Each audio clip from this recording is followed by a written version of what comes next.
ಹೇಗಿದ್ದೀರಾ ಎಲ್ಲರೂ? ಚೆನ್ನಾಗಿದ್ದೀರಾ? Welcome back to my YouTube channel. ಯಾರೆಲ್ಲ ಇನ್ನೂ ನನ್ನ ಚಾನಲ್ಗೆ ಸಬ್ಸ್ಕ್ರೈಬ್ ಮಾಡಿಲ್ಲ, ಸಬ್ಸ್ಕ್ರೈಬ್ ಮಾಡಿ, ಲೈಕ್ ಮಾಡಿ, ಶೇರ್ ಮಾಡಿ, ಕಮೆಂಟ್ ಮಾಡಿ. ತುಂಬ ದಿನವೇ ಆಯಿತು ನಾನು ಲಾಗ್ ಅಪ್ಲೋಡ್ ಮಾಡಿ, ಒಂದು 5 ಡೇಸ್ ಏನೋ ಆಯ್ತು ಅಂದ್ಕೊತೀನಿ. ಯಾಕಂದರೆ ನಾನು ಲಾಗ್ ಹುಷಾರಿರಲಿಲ್ಲ, ಸಾಯಿಬಾಬಾನ ಪೂಜೆ ಮಾಡ್ತೀನಿ ಅಂತೇಳಿ ನಾನು ಶಾಪಿಂಗೆಲ್ಲ ಹೋಗಿ ಬಂದಿಂದ ಸಾಯಿಬಾಬಾನ ಪೂಜೆ ಕೂಡ ಮುಗಿಸ್ಕೊಂಡೆ. ನಾನು ನೆಕ್ಸ್ಟ್ ಡೇಲಿಂದ ಸನ್ನಿಗೂ ಕೂಡ ತುಂಬಾ ಹುಷಾರಿರಲಿಲ್ಲ, ನನಗೂ ಕೂಡ ತುಂಬಾ ಹುಷಾರಿರಲಿಲ್ಲ. ಹಂಗಾಗಿ ನಾನು ಲಾಗ್ನ ಅಪ್ಲೋಡ್ ಮಾಡೋಕ್ಕಾಗಿರಲಿಲ್ಲ. ಮತ್ತು ನೆಕ್ಸ್ಟ್ ಒಂದು 5 ಡೇಸ್ ರೆಸ್ಟ್ ತೊಗೊಂಡು ಇವತ್ತಿನಿಂದ ನಾನು ಲಾಗ್ನ ಸ್ಟಾರ್ಟ್ ಮಾಡ್ತಾಯಿದ್ದೀನಿ. ಇವತ್ತು ಕೂಡ ಗುರುವಾರಲಿಂದ ನಾನು ಲಾಗ್ನ ಸ್ಟಾರ್ಟ್ ಮಾಡ್ತಾಯಿದ್ದೀನಿ. ಬನ್ನಿ ಇವತ್ತಿನ ಲಾಗ್ನ ಸ್ಟಾರ್ಟ್ ಮಾಡೋಣ.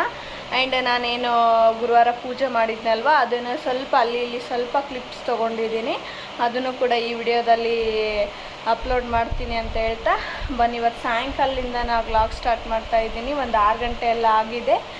ಸನಿಗೆ ನೋಡಿ ಸೋಫಾಗೆ ಮಲ್ಕೊಂಡಿದ್ದಾನೆ. 6 ಗಂಟೆ ಆದರೂ ಇನ್ನೂ ಎದ್ದೇಳಕ್ಕೆ ರೆಡಿ ಇಲ್ಲ. ಬನ್ನಿ, ಸನಿ ಮಲ್ಕೊಂಡಿದ್ದಾನೆ, ಇನ್ನೂ ಎದ್ದಿಲ್ಲ. ನೆಕ್ಸ್ಟ್ ನೋಡಿ, ಮನೆಯೆಲ್ಲ ಫುಲ್ ಮೋಡ ಮೋಡ ಮೋಡ, ಮನೆಯೆಲ್ಲ ಕತ್ಲು ನೋಡಿ. ನಮ್ಮ ಗಿಡಗಳು ನೋಡಿ, ತುಂಬ ದಿನನೇ ಆಯಿತು ನಿಮಗೆ ತೋರಿಸಿಲ್ಲ. ಗಿಡಗಳಿಗೆಲ್ಲ ಕರ್ಕೆ ಬಂದುಬಿಟ್ಟಿದೆ. ಯಾಕೋ ಅವತ್ತು 3 ರೋಸ್ ಕೊಟ್ಟಿದ ಮೇಲೆ ಗಿಡ ರೋಸೇ ಕೊಡ್ತಾ ಇಲ್ಲ, ಗೊತ್ತಿಲ್ಲ ಏನಾಗಿದೆ ಅಂತ. ಬಟ್ ಇರಲಿ, ಎಷ್ಟು ಕರ್ಕೆ ಬೆಳ್ಕೊಂಡಿದೆ ನೋಡಿ. ಕಿತ್ತಬೇಕು, ಬಟ್ ನನಗೆ ಭಯ, ಕಿತ್ಬಿಟ್ರೆ ಎಲ್ಲ ಗಿಡನೇ ಕಿತ್ಕೊಂಡು ಬರುತ್ತೇನಂತ ಅಷ್ಟೊಂದು ನಾನು ಕಿತ್ತಕ್ಕೆ ಹೋಗಿಲ್ಲ. ಗಲೀಜಾಗಿದೆ, ಒರೆಸ್ಕೋಬೇಕು. ಇನ್ನು ಆ ಕಡೆ ಬಂದರೆ ನೋಡಿ ಎಷ್ಟು ಗಲೀಜಾಗ್ಬಿಟ್ಟಿದೆ ಫುಲ್ಲು. ಎಲ್ಲನೂ ನೀಟ್ ಮಾಡ್ಕೋಬೇಕು. ಇದು ಗುರುವಾರದ ವಿಡಿಯೋ ನೋಡಿ. ಆ್ಯಂಡ್ ಪೂಜೆಗೆಲ್ಲ ರೆಡಿ ಮಾಡಿಕೊಂಡು ಫೈನಲ್ ಆಗಿ ಒಂದು 11 ಗಂಟೆ ಏನೋ ಆಗಿತ್ತು. ಪೂಜೆ ಕೂಡ ಮುಗಿಸ್ಕೊಂಡು ಇವತ್ತು ನಾನು ಜಾಸ್ತಿ ವಿಡಿಯೋ ಮಾಡ್ಕೊಳ್ಳಿಕ್ಕೆ ಹೋಗಲಿಲ್ಲ, ಯಾಕಂದರೆ ಸನ್ನಿಗೆ ತುಂಬಾ ಹುಷಾರಿರಲಿಲ್ಲ. ನಮ್ಮ ಅತ್ತೆದಾರೆಲ್ಲರೂ ಬಂದಿದ್ದರು. ಅಡುಗೆ ಕೂಡ ಮಾಡಿ ಎಲ್ಲ ಮಾಡಿ ಏನು ಅಚ್ಚುಕಟ್ಟಾಗಿ ಪೂಜೆ ಏನು ಮುಗಿಸ್ಬೇಕಲ್ವ ಅದನ್ನೆಲ್ಲ ನಾವು ಮಾಡ್ಕೊಂಡಿದ್ವಿ. ಬಟ್ ನನಗೆ ವಿಡಿಯೋ ಮಾಡ್ಕೊಳ್ಳಿಕ್ಕೆ ಆಗಲಿಲ್ಲ. ಈ ಕಡೆ ಸನಿ ನೋಡಿಕೊಂಡು ನನಗೆ ವಿಡಿಯೋ ಮಾಡ್ಕೊಳ್ಳಿಕ್ಕೆ ಕಷ್ಟ ಆಯಿತು. ರಂಗೋಲಿ ಎಲ್ಲ ಹೊರ್ಟೋಗ್ಬಿಟ್ಟಿದೆ, ಹಾಕಿದ್ದೆ. ಪೂಜೆ ಟೋಟಲ್ ಆಗಿ ಈ ಥರ ಆಗಿದೆ ನೋಡಿ. ನನಗೆ ಪೂಜೆ ಡೆಕೋರೇಷನ್ ಮಾಡೋಕೆ ತೋರಿಸೋದಾಗಲಿಲ್ಲ. ಇವತ್ತು ಸನಿಗೆ ತುಂಬ ಅಂದರೆ ತುಂಬಾ ಹುಷಾರಿರಲಿಲ್ಲ.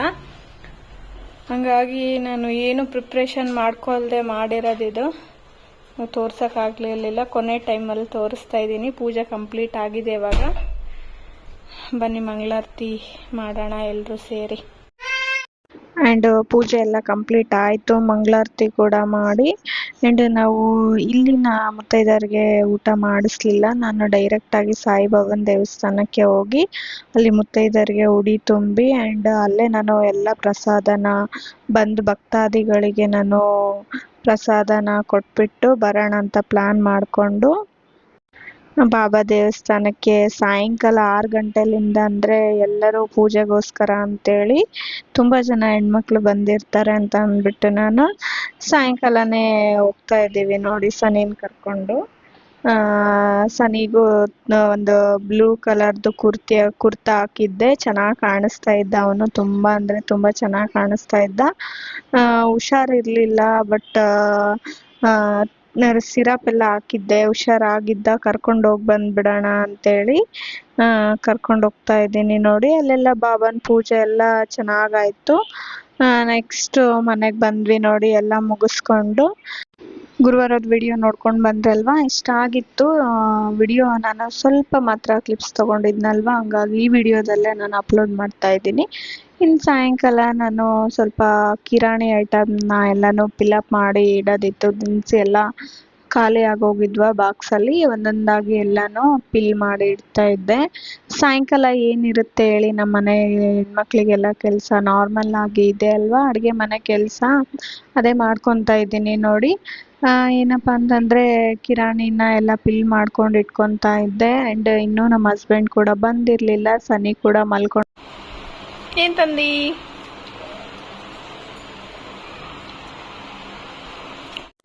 ನಮ್ಮ ಹಸ್ಬೆಂಡ್ ಕೂಡ ಬಂದರು. ಬರ್ತಾ ಮಕ್ಕೆ ತೆನೆನ ತೊಗೊಂಡು ಬಂದಿದ್ರು. ನಮ್ಮ ಸನ್ನಿಗೆ ತುಂಬಾನೇ ಫೇವ್ರೇಟ್ ಅಂತಾನೆ ಹೇಳ್ಬೋದು ಇದು. ಮುಂಚೆ ಅವನು ಒಂದು 1 ಇಯರ್ಲಿಂದನೂ ತುಂಬಾನೇ ಇಷ್ಟಪಟ್ಟು ತಿಂತಾನೆ. ಹಂಗಾಗಿ ನಾವು ಸೀಸನ್ ಬಂದ್ಗೆಳೆ ಅವನಿಗೆ ಅವಾಗ ತಿನ್ನಿಸ್ತಾ ಇರ್ತೀವಿ. ಅದನ್ನ ಸ್ವಲ್ಪ ತಿಂದ್ಬಿಟ್ಟು ಒಂದು ಸ್ವಲ್ಪ ಟೈಮ್ ಪಾಸ್ ಮಾಡ್ತಾ ಇದ್ವಿ. ಸನ್ನಿಗೆ ಏನಂದ್ರೆ ಅವ್ರಪ್ಪ ಬಂದ್ಮೇಲೆ ಅವ್ರಪ್ಪನ ಜೊತೆ ಒಂದು ಸ್ವಲ್ಪ ಟೈಮ್ ಸ್ಪೆಂಡ್ ಮಾಡ್ಬೇಕು, ಹಂಗಂದ್ರೆ ಅವನು ಖುಷಿಯಾಗಿರ್ತಾನೆ. ಇಲ್ಲಾಂದ್ರೆ ಅವನು ತುಂಬಾ ಅಂದ್ರೆ ತುಂಬಾನೇ ನೆನ್ಪು ಮಾಡ್ಕೊತಾ ಇರ್ತಾನೆ ನೆಕ್ಸ್ಟ್ ಡೇ ಅವನು. ಹಂಗಾಗಿ ಅವನ ಜೊತೆ ಒಂದು ಸ್ವಲ್ಪ ಆಟ ಆಡ್ತಾರೆ.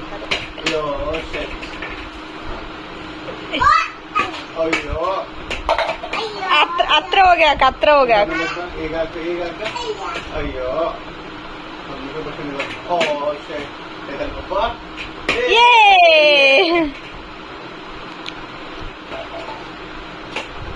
ಅಯ್ಯೋ ಜಸ್ಟ್ ಮಿಸ್. ಅಯ್ಯಯ್ಯೋ ಬರ್ತದ ರಜಾ.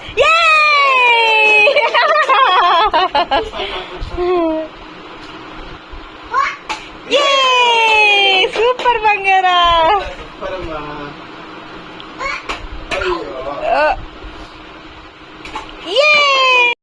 ಇನ್ನು ನಮ್ಮ ಹಸ್ಬೆಂಡ್ ಬರ್ತಾ ತರಕಾರಿ ಎಲ್ಲ ಮನೇಲಿ ಖಾಲಿ ಆಗಿದ್ವಲ್ವಾ, ಬರ್ತಾ ತಗೊಂಡ್ ಬನ್ನಿ ಅಂತ ಹೇಳಿದ್ದೆ. ಹಂಗಾಗಿ ಎಲ್ಲ ತರಕಾರಿನ ತಗೊಂಡ್ ಬಂದಿದ್ರು ನೋಡಿ.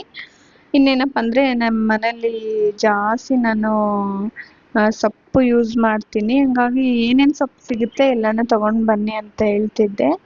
ಅವರು ಆಲ್ಮೋಸ್ಟ್ ಅಲ್ಲೂ ಡೈಲಿ ನಮಗೆ ಏನೇನು ಬೇಕು ಅದನ್ನೆಲ್ಲ ತಗೊಂಡ್ ಬರ್ತಿದ್ರ.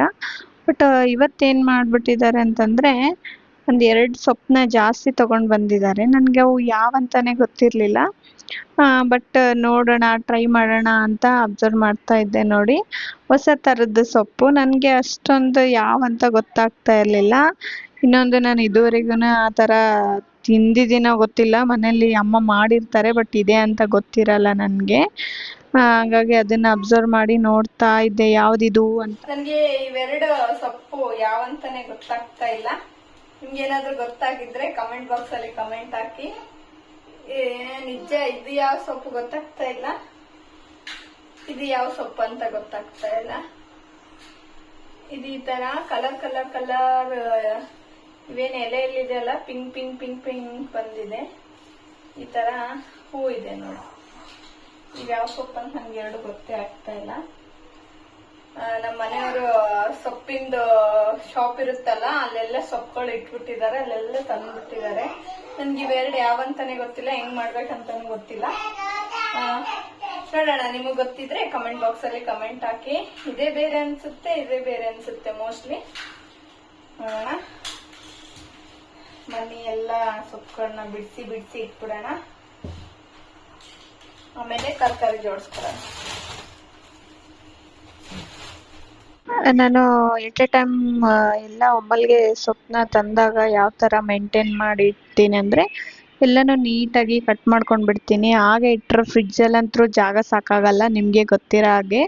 ಹಾಗಾಗಿ ನಾನು ಎಲ್ಲನೂ ನೀಟಾಗಿ ಎರಚಿ ಒಂದು ಈ ಥರ ಬಾಕ್ಸ್ಗಳಲ್ಲಿ ಸ್ಟೋರೇಜ್ ಮಾಡಿ ಇಟ್ಕೊಂಡು ಬಿಟ್ಟಿರ್ತೀನಿ. ಯಾವುದೇ ಕಾರಣಕ್ಕೂ ನಾನು ತೊಳೆಯಲ್ಲ. ಯಾಕಂದರೆ ತೊಳೆದ್ಬಿಟ್ಟು ಇಟ್ಟರೆ ಏನಾಗ್ಬಿಡುತ್ತೆ ಅಂದರೆ ನೀರೆಲ್ಲ ಇರುತ್ತಲ್ವಾ, ಎಲ್ಲನೂ ಫುಲ್ ಕೊಳ್ತೋದಂಗೆ ಆಗ್ಬಿಡುತ್ತೆ. ನಾನು ಹಂಗಾಗಿ ಸೊಪ್ಪುಗಳನ್ನ ಮಾತ್ರ ನಾನು ಹಾಗೆ ನೀಟಾಗಿ ಎರಚಿಬಿಟ್ಟು ನೆಕ್ಸ್ಟ್ ಅಡುಗೆ ಮಾಡಬೇಕಾದ್ರೆ ತೊಳೆದು ಹಾಕೊತಾ ಇರ್ತೀನಿ. ಇಲ್ಲಾಂದರೆ ಎಲ್ಲನೂ ನೀರಾಗಿ ಅದು ಸೊಪ್ಪುಗಳೆಲ್ಲ ಕೊಳ್ತೋಗೋ ಚಾನ್ಸಸ್ ಇರುತ್ತೆ. ಹಾಗಾಗಿ ನಾನು ಯಾವುದೇ ಸೊಪ್ಪನ್ನ ನಾನು ಮುಂಚೆ ತೊಳೆದು ಫ್ರಿಜ್ಜಲ್ಲಿ ಇಡಲ್ಲ, ಹಾಗೆ ಇಟ್ಕೊಂಡು ಬಿಟ್ಟಿರ್ತೀನಿ. ನಾನು ತರಕಾರಿನ ಮಾತ್ರ ನೀಟಾಗಿ ತೊಳೆದು ಇಡೋದು. ಸೊಪ್ಪನ್ನ ತೊಳೆದು ಇಡ್ಬೋದು, ಬಟ್ ನನ್ನ ಎಕ್ಸ್ಪೀರಿಯನ್ಸ್ ಪ್ರಕಾರ ಸೊಪ್ಪು ನಾನು ಯಾವಾಗ ತೊಳೆದಿಟ್ಟಿರ್ತೀನಲ್ವ ಅವಾಗ ಬೇಗನೆ ಹಾಳಾಗೋಗಿದೆ. ಹಾಗಾಗಿ ಅಡುಗೆ ಮಾಡೋ ಟೈಮಲ್ಲಿ ನಾನು ಸೊಪ್ಪನ್ನ ತೊಳೆದು ಹಾಕಿರ್ತೀನಿ. ಸದ್ಯಕ್ಕಷ್ಟೇ ಎಲ್ಲನೂ ಕಟ್ ಮಾಡಿ ಇಟ್ಕೊಂಡು ಸ್ಟೋರ್ ಮಾಡಿ ಇಟ್ಕೊಂಡಿರ್ತೀನಿ. ಜಾಗ ಸ್ವಲ್ಪ ಗ್ಯಾಪ್ ಅಂದರೆ ಸ್ವಲ್ಪ ಹಿಡಿಸ್ಬಿಡುತ್ತೆ ಫ್ರಿಜ್ಜಲ್ಲಿ ಅಂದ್ಬಿಟ್ಟು ಎಲ್ಲನೂ ನೀಟಾಗಿ ಕ್ಲೀನ್ ಮಾಡಿಕೊಂಡೆ ನೋಡಿ. ಸೊಪ್ಪೆಲ್ಲ ತೆಗೆದ್ಬಿಟ್ಟು ಇವಾಗ ತರಕಾರಿ ಎಲ್ಲನೂ ತೊಳಿಬೇಕಲ್ವಾ. ಹಾಗಾಗಿ ನಾನು ಚಿಕ್ಕದಾಗಿ ಒಂದು ಪಾತ್ರೆ ಸಿಕ್ಬಿಟ್ಟಿತ್ತು ನನಗೆ, ಅದರಲ್ಲಿ ತೊಳಿತಾ ಇದ್ದೆ. ಯಾಕಂದರೆ ದೊಡ್ಡ ಪಾತ್ರೆಯಲ್ಲಿ ಎಲ್ಲನೂ ಪಾತ್ರೆ ಸಾಮಾನ ಹಾಕೊಂಡು ಬಿಟ್ಟಿದ್ನಲ್ವಾ, ಇದರಲ್ಲೇ ತೊಳ್ಕೊಂಡು ಬಿಟ್ರಾಯ್ತು ಅಂತೇಳಿ ಅದರಲ್ಲೇ ತೊಳಿತಾ ಇದ್ದೀನಿ ನೋಡಿ. ಬಟ್ ನನಗೆ ಫೈನಲ್ ಆಗಿ ಸ್ವಲ್ಪ ಅಡ್ಜಸ್ಟ್ ಆಗಲಿಲ್ಲ ಅದರಲ್ಲಿ. ನಾನು ಡೈಲಿ ಬೇರೆ ಪಾತ್ರೆಯಲ್ಲೇ ನಾನು ಈ ಥರ ತರಕಾರಿ ಎಲ್ಲನೂ ತೊಳಿತಿರೋದು. ಇವಾಗ ನನಗೇನೋ ಒಂಥರ ಅನ್ಕಂಫರ್ಟಬಲ್ ಅನಿಸ್ತಾ ಇತ್ತು. ಬೇರೆ ಯಾವುದಾದ್ರೂ ಪಾತ್ರೆ ಇದೆಯಾ ಅಂತ ನೋಡ್ತಾ ಇದ್ದೆ, ಬಟ್ ಯಾವ ಸಿಗ್ತಾ ಇರಲಿಲ್ಲ. ಫೈನಲ್ ಆಗಿ ಅದನ್ನೇ ಪಾತ್ರೆನ ಎಲ್ಲನೂ ನೀಟಾಗಿ ಪಾತ್ರೆಗಳನ್ನ ಅದ್ರ ಜಾಗಕ್ಕೆ ಅದಕ್ಕೆ ಇಟ್ಬಿಟ್ಟ, ಅದೇ ಇದನ್ನೇ ತೊಗೊಂಡ್ರಾಯ್ತು ಅಂತೇಳಿ ಹಾಕ್ತಾ ಇದ್ದೆ. ಇನ್ನು ಈ ಕಡೆ ಏನಪ್ಪ ಅಂದರೆ ಈರುಳ್ಳಿ ಕೂಡ ತೊಗೊಂಡು ಬಂದಿದ್ರಲ್ವಾ ನಮ್ಮ ಮನೆಯವರು. ಮುಂಚೆ ಇದ್ದ ಈರುಳ್ಳಿನ ಏನು ಮಾಡ್ತಾ ಇದ್ದೀನಿ ನೋಡಿ, ಈ ಥರ ಸಿಪ್ಪೆ ತೆಗೆದ್ಬಿಟ್ಟು ಯಾವ ಚೆನ್ನಾಗಿದ್ದಾವೆ ಇಲ್ಲ ಯಾವ ಕೆಟ್ಟೋಗಿದ್ದಾವೆ ಈ ಥರ ನೋಡಿ ಅದನ್ನು ಆಮೇಲೆ ಅಂದರೆ ಇವಾಗ ಫ್ರೆಶ್ ಆಗಿ ತಂದಿರ್ತಾರಲ್ವ ಆ ಈರುಳ್ಳಿನ ಮೊದಲೆಲ್ಲನೂ ಇಟ್ಕೊಂಡು ಬಿಡೋದು. ನೆಕ್ಸ್ಟ್ ನಾವು ಏನು ಬಿಫೋರ್ ಇರ್ತಾವಲ್ವ ಅವನ್ನ ನಾವು ಮೇಲ್ಗಡೆನೆ ಇಟ್ಕೊಂಡು ಬಿಡೋದು. ಹಿಂಗಾದ್ರೆ ಏನಾಗ್ಬಿಡುತ್ತೆ ಅಂದರೆ ಬೇಗ ಬೇಗ ಮೇಲ್ಗಡೆ ಇರೋ ಈರುಳ್ಳಿನ ತೊಗೊತೀವಲ್ವ, ಅದು ಹಂಗಾಗಿ ಹಾಳಾಗಲ್ಲ. ಇಲ್ಲಾಂದರೆ ಬಿಫೋರ್ ತೊಗೊಂಡಿರೋ ಈರುಳ್ಳಿ ಎಲ್ಲ ಕೆಟ್ಟೋಗ್ಬಿಡುತ್ತೆ. ನೆಕ್ಸ್ಟ್ ನಾನು ಮತ್ತೆ ನೆಕ್ಸ್ಟ್ ಈ ಥರ ಬಾಕ್ಸ್ಗೆ ಕನ್ವರ್ಟ್ ಮಾಡ್ಕೊತಾ ಇದ್ದೀನಿ ನೋಡಿ, ಸಾರಿ ಬುಟ್ಟಿಗೆ. ನನಗೆ ಯಾವಾಗಲೂ ಇದೇ ಬುಟ್ಟಿಲೇ ತೊಳೆದು ಅಭ್ಯಾಸ. ತರಕಾರಿನೆಲ್ಲ ನೀಟಾಗಿ ಎಲ್ಲನೂ ತೊಳ್ಕೊಂಡು ಬಿಡ್ತೀನಿ. ಈ ಥರ ಪುಟ್ಟಿಲಿ ಸಿಂಕಿಗೆ ಡೈರೆಕ್ಟಾಗಿ ಹಿಡ್ದು ಈ ಥರ ತೊಳ್ಕೊಂಡು ಬಿಡ್ತೀನಿ. ಇದು ಈ ಥರ ಪುಟ್ಟಿ ಖಾಲಿ ಇರಲಿಲ್ಲ, ಹಂಗಾಗಿ ಆ ಪಾತ್ರೆಯಲ್ಲಿ ಹಾಕ್ಕೊಂಡೆ. ಬಟ್ ಅಡ್ಜಸ್ಟ್ ಆಗಲಿಲ್ಲ ನನಗೆ, ಅದಕ್ಕೆ ತಿರ್ಗಾ ಇದೇ ಪಾತ್ರೆಯಲ್ಲಿ ಹಾಕ್ಕೊಂಡು ತೊಳಿತಾ ಇದ್ದೀನಿ ನೋಡಿ. ಈ ಥರ ಎಟ್ ಎ ಟೈಮ್ ತೊಳೆದ್ಬಿಟ್ರೆ ಏನಾಗ್ಬಿಡುತ್ತೆ ಅಂದರೆ ನನಗೆ ತುಂಬಾ ಟೈಮ್ ಸೇವ್ ಆಗಿಬಿಡುತ್ತೆ. ಇಲ್ಲಾಂದರೆ ಎಲ್ಲನೂ ಇಟ್ಕೊಂಡು ತೊಳ್ಕೊಂಡು ಕುಂತ್ಕೊಂಡ್ರೆ ಟೈಮ್ ಸಾಕಾಗಲ್ಲ ಅಂತ ಈ ಥರ ಮಾಡ್ತೀನಿ ನೋಡಿ ನಾನು. ಇನ್ನು ಈ ಥರ ಎಲ್ಲನೂ ಒಂದು ಸ್ವಲ್ಪ ಹೊತ್ತು ಬಿಟ್ಬಿಡ್ತೀನಿ. ಅದಾದ ತಕ್ಷಣವೇ ಈ ಥರ ಒಂದು ಮ್ಯಾಪ್ಕಿನ್ ತೊಗೊಂಡು ನೀಟಾಗಿ ಒರೆಸಿ ಎಲ್ಲನೂ ನಾನು ಬಾಕ್ಸಿಗೆ ಹಾಕ್ಕೊಂಡು ಇಟ್ಕೊಂಡ್ಬಿಡ್ತೀನಿ ನೋಡಿ. ಎಷ್ಟು ದಿನ ಆದರೂ ನಾವು ಒಂದು ವಾರದ ತನಕ ಏನೇನೂ ಆಗೋದಿಲ್ಲ. ಅಂದರೆ ನಾವು ಎಲ್ಲನೂ ತರಕಾರಿ ತೊಳೆದ್ಮೇಲೆ ಈ ಥರ ಮ್ಯಾಪ್ಕಿನ್ಲಿಂದ ಒರೆಸಿ ಇಟ್ಕೊಂಡು ಬಿಡಬೇಕಾಗುತ್ತೆ. ಇಲ್ಲಾಂದರೆ ಒಂದು ಸ್ವಲ್ಪ ಹೊತ್ತು ಒಂದು ಬಟ್ಟೆ ಕೆಳಗಡೆ ಹಾಸಿ ಅದ್ರ ಮೇಲೆ ಹಾಕಿ ಬಿಟ್ಬಿಟ್ಟು ಆಮೇಲೆ ಇಟ್ಕೊಂಡ್ರೂ ಒರೆಸೋ ಅವಶ್ಯಕತೆ ಇರಲ್ಲ. ಬೇಗನೆ ಅರ್ಜೆಂಟಲ್ಲಿ ಅಂದರೆ ಮ್ಯಾಪ್ಕಿನ್ ತೊಗೊಂಡು ಒರೆಸ್ಕೊಂಡು ಬಿಡೋದು ನೋಡಿ. ನಾನು ಇದೇ ಥರನೇ ಮಾಡೋದು. ಇನ್ನು ಇದಿಷ್ಟ ಆದಮೇಲೆ ನಾನು ಅಡುಗೆ ಮನೇನ ಎಷ್ಟು ನೀಟಾಗಿ ಇಟ್ಕೊತಿರ್ತೀನಲ್ವಾ ಒಳಗಡೆ, ಅವರು ಹಾಲನ್ನ ಅಷ್ಟು ಗಲೀಜು ಮಾಡೋಕ್ಕೆ ಟ್ರೈ ಮಾಡ್ತಾ ಇರ್ತಾರೆ ನೋಡಿ ಅಪ್ಪ ಮಗ. ನನ್ನ ರಾತ್ರಿ ಅವ್ರದ್ದು ಅದೇ ಕೆಲಸ ಆಗೋಗುತ್ತೆ. ನಾನು ಈ ಕಡೆ ಒಳಗಡೆ ಅಡುಗೆ ಮಾಡ್ತಾ ಇರ್ತೀನಿ, ಅವ್ರು ಹಾಲೆಲ್ಲ ಗಲೀಜು ಮಾಡ್ಕೊತ ಕುಂತ್ಕೊಂಡಿರ್ತಾರೆ ನೋಡಿ. ಯಾರಿಗೆಲ್ಲ ಇದು ಎಕ್ಸ್ಪೀರಿಯೆನ್ಸ್ ಆಗಿದೆ ನಿಮ್ಮ ಮನೆಯಲ್ಲೂ? ನನಗಂತೂ ಅವ್ರಿಗೆ ಹೇಳ್ತಾನೇ ಇರ್ತೀನಿ, ಅವ್ರು ಕೇಳೋದೇ ಇಲ್ಲ ನನ್ನ ಮಾತನ್ನ. ಇನ್ನು ಈ ಕಡೆ ಸಾಂಬಾರು ಮಾಡೋಣ ಅಂತ ತರಕಾರಿ ಎಲ್ಲ ಹೆಚ್ಚಿಟ್ಕೊಂಡೆ. ನಾನು ಏನು ಸ್ಪೆಷಲ್ ಸಾಂಬಾರು ಏನು ಮಾಡ್ತಾ ಇಲ್ಲ ಇವತ್ತು. ಜಸ್ಟ್ ಬೇಳೆ ಇರಲಾರ್ದ ಸಾಂಬಾರನ್ನ ಯಾವ ಥರ ಮಾಡೋದು ಅಂತೇಳಿ ಮಾಡ್ಕೊತಾ ಇದ್ನಲ್ವ, ಅದನ್ನು ನಾವು ನಿಮ್ಮ ಜೊತೆಗೆ ಶೇರ್ ಮಾಡ್ಕೊಂಡ್ರೆ ಆಯ್ತು ಅಂತೇಳಿ ಮಾಡ್ತಾಯಿದ್ದೀನಿ. ಆಲ್ಮೋಸ್ಟ್ ಅಲ್ಲಿ ಎಲ್ರಿಗೂ ಗೊತ್ತೇ ಇರುತ್ತೆ. ಒಂದು ಪಾತ್ರೆಯಲ್ಲಿ ಎಣ್ಣೆ, ಸಾಸಿವೆ, ಜೀರಿಗೆ ಹಾಕ್ಕೊಂಡು ಏನು ತರಕಾರಿ ಇದೆ ಅಲ್ವಾ ಮನೇಲಿ, ಕ್ಯಾರೆಟು, ಸೌತೆಕಾಯಿ, ಈರುಳ್ಳಿ, ನೆಕ್ಸ್ಟ್ ಇನ್ನೇನೇನು ತರಕಾರಿ ಇದೆ ಎಲ್ಲನೂ ಹಾಕ್ಕೊಂಡು ಫ್ರೈ ಮಾಡಿ ರುಚಿಗೆ ತಕ್ಕಷ್ಟು ಉಪ್ಪನ್ನ ಆ್ಯಡ್ ಮಾಡಿಕೊಂಡು ಚೆನ್ನಾಗಿ ಫ್ರೈ ಮಾಡ್ಕೊಳ್ಳಿ. ಇನ್ನೇನಪ್ಪ ಅಂದರೆ ಇದಕ್ಕೆ ನಾನು ಬೇಳೆ ಮಿಕ್ಸ್ ಮಾಡ್ತಾ ಇಲ್ಲ, ಒಂದು ಸ್ವಲ್ಪ ಹೊತ್ತು ಬಿಟ್ಟ ಮೇಲೆ ಅಚ್ಚ ಖಾರದ ಪುಡಿ ಹಾಕ್ಕೊತಾ ಇದ್ದೀನಿ. ನೆಕ್ಸ್ಟ್ ಗರಂ ಮಸಾಲ ಆ್ಯಂಡ್ ಧನಿಯಾ ಪೌಡ್ರನ್ನ ಆ್ಯಡ್ ಮಾಡ್ತಾ ಇದ್ದೀನಿ. ಇಲ್ಲಿ ನಾನು ಮಸಾಲಾನ ಸ್ವಲ್ಪನೇ ಆ್ಯಡ್ ಮಾಡ್ತಾ ಇದ್ದೀನಿ, ನೀವು ಬೇಕಾದರೆ ಚೆನ್ನಾಗಿ ಹಾಕ್ಕೋಬೋದು. ನಾನು ಮಸಾಲಾನ ಅಷ್ಟೊಂದು ಇಷ್ಟಪಡಲ್ಲ, ಈ ಥರ ಸಾಂಬಾರು ಮಾಡಿದಾಗ ಚೆನ್ನಾಗಿರುತ್ತೆ ಅಂತ ಯೂಸ್ ಮಾಡ್ಕೊತೀನಿ. ನೋಡ್ತಿರ್ಬೋದು ನೀವು, ಎಲ್ಲನೂ ನೀಟಾಗಿ ಮಿಕ್ಸ್ ಮಾಡ್ತಾ ಇದ್ದೀನಿ. ನೆಕ್ಸ್ಟ್ ಇದಕ್ಕೆ ನಾವು ನಿಮಗೆ ಎಷ್ಟು ಕ್ವಾಂಟಿಟಿ ಬೇಕಾಗುತ್ತಲ್ವ ಅಷ್ಟು ಕ್ವಾಂಟಿಟಿ ನೀರು ಹಾಕೋರಿ. ನಾನು ಜಸ್ಟ್ ಇಬ್ಬರಿಗೆ ಆಗೋದಿರಂದ ಚಿಕ್ಕ ಕಪ್ಪಲ್ಲಿ 3 ಕಪ್ ನೀರು ಹಾಕಿದ್ದೀನಿ. ಇಷ್ಟು ಒಂದು 10 ಮಿನಿಟ್ಸ್ ಎಲ್ಲ ಇದನ್ನು ಬೇಯೋಕೆ ಬಿಟ್ಬಿಡಬೇಕು.